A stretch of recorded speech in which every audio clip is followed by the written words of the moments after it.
Bike taxi ஆளும் போது பொருளும் போது எடுக்கலாம்னு நினைக்கிறேன். ரைட்டு, ஓகே, சரி ஓடிடலாம். இல்லைன்னா அடுத்த ட்ரெயினுக்கு மறுபடியும் ரொம்ப நேரம் காத்து கிடக்கணும். பேசுங்க பேசுங்க.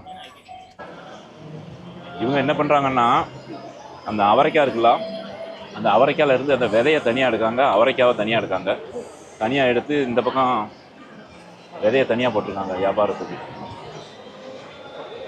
இது எனக்கு இது வந்து உங்களுக்கு பேர் தெரிஞ்சால் நீங்கள் கமெண்டில் சொல்லுங்கள் இது என்னது அப்படின்னு.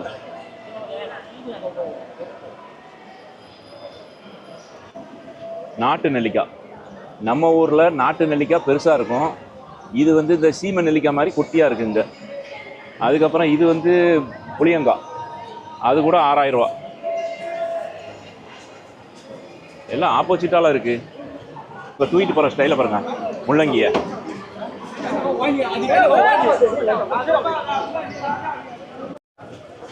பைக் டாக்ஸி ஆளும் போது பொருளும் போது. இங்கேயும் ஒரு ஆள் உட்காந்துக்கலாம் போல இருக்கு. ஒரு விஷயம் நோட் பண்ணீங்களா? அதாவது நம்ம யாங்கோனில் நிறைய இடத்துல நம்ம சுற்றினோம், ரோடெல்லாம் காமிச்சோம். ஆனால் அங்கே எங்கேயுமே பைக்கை பார்க்கவே முடியாது. பைக்கே கிடையாது அங்கே சிட்டியில். ஆனால் இங்கே எல்லாம் பைக் இருக்குது. அது ஒரு நல்ல விஷயம். அதாவது சிட்டிக்குள்ளே அது பைக் இல்லாதனால பெரிய அளவில் டிராஃபிக்லாம் இல்லை. நம்ம ஊர்லேயும் சென்னையிலலாம் அந்த மாதிரி பைக் இல்லைன்னா என்ன ஆகும் நிலமை? ரொம்ப கஷ்டமாயிரும். ஏன்னா பைக்கு தான் சென்னைக்கு ரொம்ப முக்கியமாக இருக்குது. எல்லாம் கறி செக்ஷன். ஆட்டுக்கறி, கோழிக்கறி இருக்குல்ல, ஆடு. சூப்பர். கோழி கால் கூட விற்கிறாங்க போல இருக்கு. போடு, அதான் போடு, அப்படி போடு.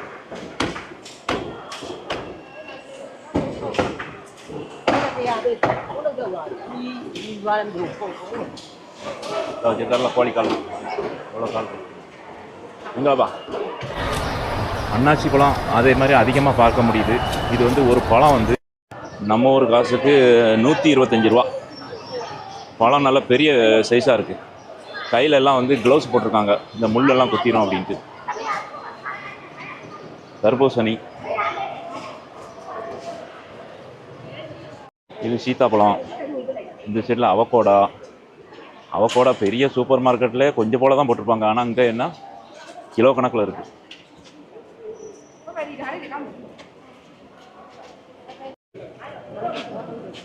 முன்னாடி அந்த ரயில்வே தண்டவாளம் இருக்குல்ல, அதில் போட்டு தான் வியாபாரம் பண்ணியிருக்காங்க. அப்போ வந்து ட்ரெயின் வந்து ஒரு 3/4 மணி நேரத்துக்கு ஒருக்க வரும்போது அப்போ அந்த காய்கறியெல்லாம் நாட்டிடுவாங்க. இங்கே வந்து ட்ராகன் ஃப்ரூட்டு, அதுவும் இங்கே விளையுது போல் இருக்குது. இதுக்கு இந்த சக்கப்பழம் மாதிரி இருக்குது, முள்ளாட்டு. அது உள்ள இந்த மாதிரி சொலா இருக்குது. ஏன்னா இதுவுமே இங்கே வந்து விளையுது. லோக்கலில் விளையக்கூடிய பொருட்கள்லாம் வந்து விலை கம்மி. அதே மாதிரி வெளிநாட்டிலேருந்து இறக்குமதி பண்ணக்கூடிய இந்த ஆப்பிள், ஆரஞ்சு இதெல்லாம் பார்த்திங்கன்னா வந்து விலை அதிகம். லோக்கலில் வந்து மாம்பழமும் அதிகமாக கிடைக்கிது அப்படிங்கிற மாதிரி சொன்னாங்க. அதனால் மாங்காய் பாருங்கள், இதெல்லாம் கூட விலை கம்மியாக இருக்குது. அதுக்கப்புறம் பப்பாளிக்காய் இருக்குது. இதெல்லாம் நம்ம குறைஞ்ச விலையில் வாங்கி சாப்பிட்டுக்கலாம். இது என்ன ஃப்ரூட்டு தெரியல, அதுக்கு ஒரு பேர் இருக்குது. உங்கள் கோயத்தில் வச்சு பார்ப்பேன், மறந்து போச்சு. ஒரு இளநீ வாங்கி குடிக்கலாம் அப்படின்னு சொல்லி பார்க்கேன், இளநீ கடையே காணலை. அங்கே விட்டுறது தப்பாக போச்சு. இப்போ அந்த கடையை தேடி கண்டுபிடிக்கிறது இப்போ கஷ்டம். அது 5000 ரூபா சொன்னாங்க. 5000 ரூபான்னா எவ்வளோச்சி? நம்ம ஊர் காசுக்கு வந்து ஒரு 145 ரூபா கிட்ட வரும். 150 ரூபான்னு வைங்களேன், 150 ரூபா. இது இந்த லிச்சி பழமா, அந்த பழம் இருக்கும். இளநீ இல்லாமல் எப்படி இருக்கும்? இங்கே தாய்லாந்துலேயும் சரி, இங்கேயும் சரி, புத்திஸ்ட் துறவிகள் இருக்கும், இளநீ இருக்கும், கண்டிப்பாக இருக்கும். பார்ப்போம், ஏதாவது ஒரு இடத்துல இருக்கும். அந்த சைடு கூடாரத்தில் ஃபுல்லாக வந்து இந்த காய்கறி ஐட்டங்கள்லாம் வச்சுருந்தாங்க. இங்கே ஃபுல்லாக ஃப்ரூட்டு, பழங்கள் தான் வச்சுருக்காங்க. இதெல்லாம் வந்து இவ்வளோ பழங்கள் வச்சுருக்காங்களே, வெளிநாட்டில் இருந்து அவ்வளோ இறக்குமதி ஆகுதா அப்படிங்கிறதே யோசனையாக தான் இருக்குது. மாம்பழம் சரி ஓகே, ஆனால் அந்த ஆப்பிள், ஆரஞ்செல்லாம் இவ்வளோ இருக்குது. இவ்வளோ எப்படி இவங்க வந்து டாலர் கொடுத்து வாங்கினாங்க அப்படிங்கிறது தெரியல. இங்கே வந்து இது வந்து பக்கத்து நாடு வியட்நாம் இருக்குது பாருங்கள், அங்கேருந்து தான் வந்து அதிகப்படியாட்டு இங்கே எக்ஸ்போர்ட் ஆகி இங்கே வருது, இந்த நாட்டுக்கு வருது. நிறைய பொருட்களில் பார்க்கலாம். நம்ம அன்றைக்கி கூட டிஷர்ட்டில் பார்த்தா வியட்நாம்னு போட்டிருந்தாங்க. இவங்களுடைய வாழ்க்கை முறையை பாருங்கள். இங்கே ஃப்ரெண்டில் இங்கே வந்து பழங்கள் வச்சுருக்காங்க. அதே மாதிரி உள்ள பாட்டியம்மா வந்து உள்ளே சமைக்குது, எல்லாம் செய்யுது. அப்புறம் உள்ளே தூங்குறாங்க, குழந்தைகள் எல்லாம் தூங்குறாங்க. அதே மாதிரி இங்கேயும் பார்த்தீங்கன்னா ஜேசுவாதின் பே அது மாதிரி இங்கேயுமே அப்படி தான் உள்ளே ரெஸ்ட் எடுக்காங்க. சில வீட்டில் வந்து ஃபேனு. இந்த மார்க்கெட் உள்ளே தான் நிறைய பேர். அந்த சைடில் நிறைய லேடிஸ்லாம் வந்து அந்த லாரியை ஒட்டினாப்பில் குளிக்கிறது கூட அங்கே தான் குளிக்கிறாங்க. இதான் மியான்மரோட பைக்கு. இங்கே தான் நான் மொதல் பார்க்குறேன் பைக்கை. நம்ம கோயம்பேடு மார்க்கெட் மாதிரி தான் ஒவ்வொரு செக்ஷனாக பிரிச்சிருக்காங்க. இந்த சைடில் ஒரு செக்ஷன், அதுக்கப்புறம் இந்த சைடில் அங்கே வரைக்கும் நீளமாக அது ஒரு இது, அப்படி எல்லாம் தனித்தனியாக பிரித்து இங்கே வந்து என்னது, இங்கே எல்லாம் மசாலா ஐட்டம். இந்த சைடில் மசாலா ஐட்டம், வீட்டுக்கு தேவையான சமையல் பொருட்கள், சோப்பு, எண்ணெய் பாட்டிலு, அந்த ஐட்டம்லாம் அங்கே இருக்குது. தக்காளியை கத்திரி வச்சு வெட்டுறாங்க. நான் இங்கே தான் பார்க்குறேன். எப்படி இது எவ்வளோ சூப்பராக இருக்குது இது. நல்லாயிருக்கு. இங்கே வந்து சமையல் நடக்க போல இருக்குது. இந்த லாரிகளில் தான் சரக்கு வருது போல இருக்குது. எத்தனை 6 12 அங்கே முன்னாடி 6 20 டயர் வண்டி. இந்த வண்டி நம்பரை பாருங்கள், MDYன்னு போட்டிருக்கு. அதாவது ஒவ்வொரு சிட்டிக்கும் ஒவ்வொரு நம்பர் போல் இருக்குது. MDYனா மாண்டலே, OGN அப்படின்னா யாங்கோன். அப்படி சிட்டி வாரியாக பிரிச்சுருக்காங்க. நம்ம TN 72 74 அப்படின்னு போடுவோம்ல, அது மாதிரி இங்கே அந்த பெரிய பெரிய லாரிகளுக்கு எப்போ நல்ல ஸ்பீடாக வருது. பரவாயில்லை, நல்லா தான் இருக்குது. அந்த அது மாதிரி இங்கே வந்து இந்த கோடு வேர்டு இங்கே MDY. இப்போ இதில் பாருங்கள், இதில் வந்து BGOன்னு போட்டிருக்கு. இது வந்து பகோன். அப்புறம் இது வந்து OGN போட்டிருக்கலாம். இது வந்து யாங்கோன் அப்படின்னு அப்படி தான் நான் புரிஞ்சுக்கிறேன்.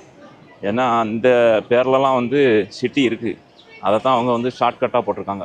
மீன் வியாபாரம், மீன் வந்து லேடிஸ் தான் பண்ணுறாங்க. இந்த பெரிய பெரிய இது பெரிஞ்சலாம்பா அந்த ஐட்டம் தான் போல இருக்குது. அதுக்கப்புறம் இறால் எல்லாமே இருக்குது. சீனி கிழங்கு குமிச்சு கிடக்கு. இது ஒரு கலராக இருக்குது. என்னெல்லாம் விளைய வைக்கிறாங்க.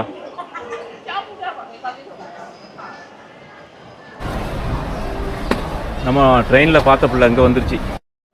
அதாவது இது வந்து பலூன் கிடையாது, இந்த பிள்ளையோட மூச்சு காற்று. அதை தான் இந்த பிள்ளை வியாபாரம் பண்ணுது.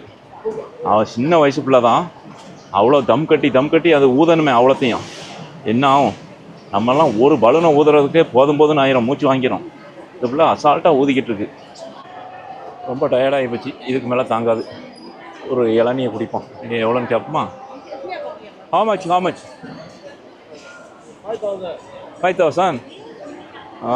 அதே 5,000 தான் சொல்கிறோம்.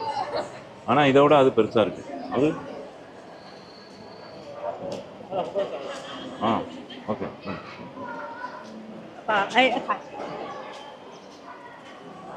அவ்வளோ how much? ஓகே வெட்டு கட்.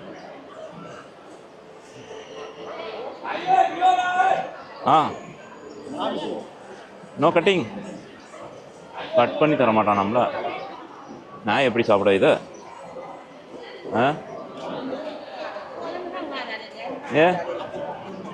கட்டிங் கிடையாதான் பாருங்கள். இளநியை பார்த்து வாங்க முடியாமல் போயிட்டேன். கட்டிங் கிடையாது, வாங்கிட்டு போய் அப்படியே நீனே வெட்டி குடி அப்படின்ட்டான். நான் எங்கே போய் அதை வெட்டி குடிக்க?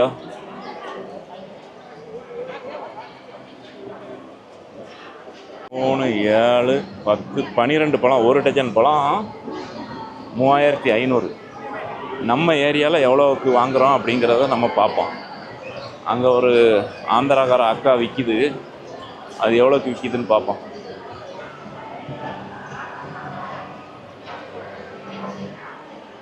இந்த வழியாக தான் வந்தேன், இதே வழியில் போயிடுவோம். இதுக்கு மேலே சுற்றினா தாங்காது. வயிறு வேறு பசிக்கு, இளநீ வேறு வெட்டி தர மாட்டாங்க. டீ குடிக்கலான்னு பார்த்தா டீ கடையும் இருக்குது, எல்லாம் சின்ன பையிலெல்லாம் உட்காந்துருக்காங்க. ட்ரெயின் வந்துருச்சு. டிக்கெட் எங்கே எடுக்கணும்னு தெரியலையே. அங்கே வேற ஒரே டிக்கெட் செக்கர் வந்துக்கிட்டே இருக்காரு. அந்த சத்தம் கேட்கு. இந்த கூட்டத்தெல்லாம் ஏறணும். உள்ளே இருக்கான்னு பார்ப்போம். எடுக்கலாம்னு நினைக்கிறேன். ரைட்டு, ஓகே, சரி ஓடிடலாம். இல்லைன்னா அடுத்த ட்ரெயினுக்கு மறுபடியும் ரொம்ப நேரம் காத்து கிடக்கணும். Pagoda central. சார்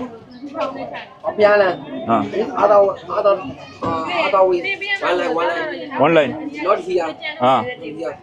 ஓகே, இதோ வந்துட்டு ட்ரெயின். ஆனால் இந்த ட்ரெயின் இல்லை. நம்ம எந்த சைடில் இறங்கினோமோ அதே சைடில் தான் உனக்கு வரும் அப்படின்னு சொல்லிட்டாங்க. அதனால் அங்கே இல்லை, அவசரம் இல்லை. அப்போ அடுத்த ட்ரெயின் அது வர்றதுக்கு எப்படியும் கொஞ்சம் டைம் ஆகும். சரியான கூட்டமாக இருக்குது. இது நம்ம வந்த ட்ரெயின் மாதிரி தான் இருக்குது. அதே நம்ம முன்னாடி ஓடிடுவோம். எங்கே போகிறாப்புல தம்பி? ஜம்முன்னு குதிச்சு போயிட்டான். நம்ம குதிச்சோம்னா முதுகெலும்பு உடஞ்சிரும். இந்த அம்மா என்ன கொண்டு வருது? ஓலப்பாய்.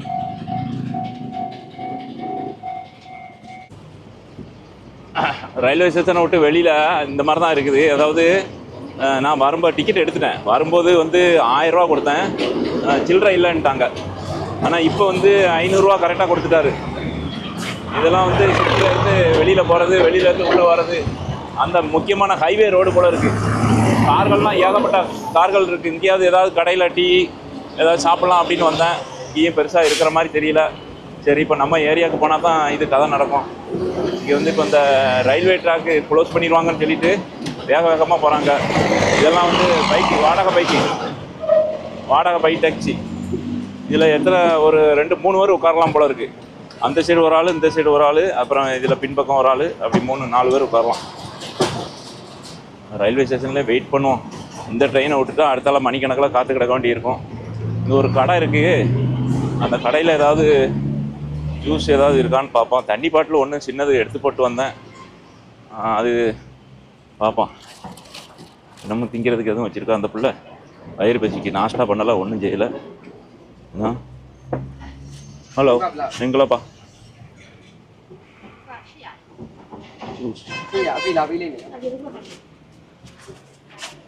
சாமி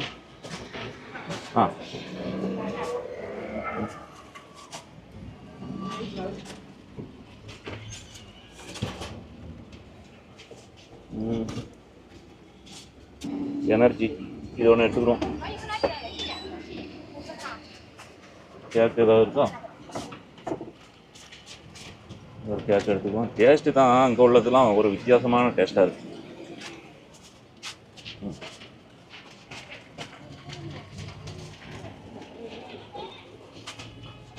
அதுக்கு ஒரு குட்டி பையா.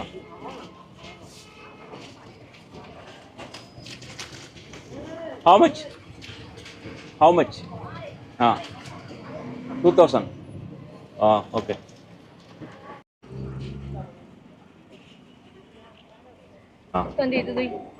பேசுங்க.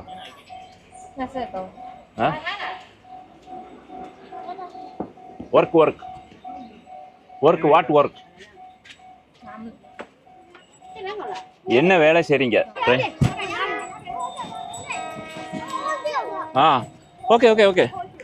ஓகே ட்ரெயின் வந்துட்டான்.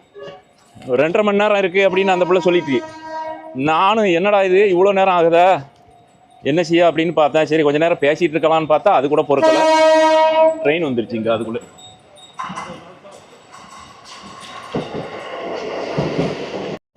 நான் வந்த வழியே தான் இது போகுது. இல்லை இது வந்து ரிட்டர்ன் போகணும்ல. ஆனால் இது அந்த பக்கம் போகுது. ஒருவேளை சுற்றி போகுமோ என்னன்னு தெரியலையே. அதாவது இங்கே வந்து இது வந்து சர்க்குலர் ட்ரெயின் தான். ஒரு சர்க்குலர், அதாவது சுற்றி ஒரு ரவுண்டு மாதிரி போட்டு வரும். உள்ளே வியாபாரம் சூப்பர். வேறு சீட்டு இல்லையா? இல்லை நிறைய பொருள் தான் இருக்குது. இன்னும் உட்காருவோம். உட்காந்தாச்சு.